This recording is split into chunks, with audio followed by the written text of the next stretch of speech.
যেদিন নিজের মেয়ের আর নিজের স্ত্রীর সাথে এরকম হবে না, ওই দিন বুঝবেন যে আসলে কতটা বিষয়টা কত মর্মান্তিক। আপনার সাথে কি আপনার কোনো চাচার সম্পর্ক সমস্যা, আপনার পাড়া প্রতিবেশীর সমস্যা, আপনার কাকার সমস্যা, যায়া প্রতিশোধ নিয়ে মেরালান, কোনো সমস্যা নেই, বিচার হইব না, আপনার কোনো সমস্যা নেই, নির্দ্বিধায় মারতে পারেন।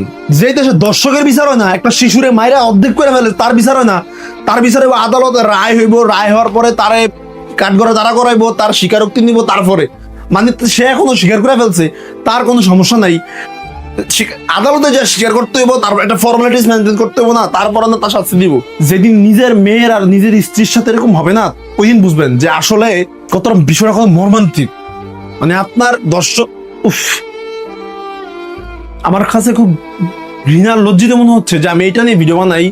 দেশে একটা প্রশাসন থাকতে, স্ট্রং প্রশাসন থাকতে, আমাদের ভাই কোনো নিরাপত্তা নাই, আমাদের বোনদের, আমাদের মায়েদের কোনো নিরাপত্তা নেই। শুধু আছে কি জানেননি, বুক ভরা ভালো চেতনা, আর কোন নেতার চাটমো, কোন নেতার পিছে মনে করেন যে একটু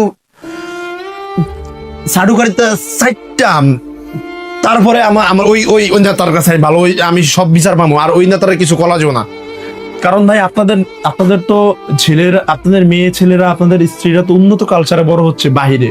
ভাই আমরা তো মরলো এই দেশ, বাঁচলো এই দেশ, আমাদের এই দেশ ছাড়ার কোথাও যাওয়ার গতি নেই। এমন কিছু করেন না যাতে মানুষের মন থেকে বদ্ধ আর কষ্ট আসে।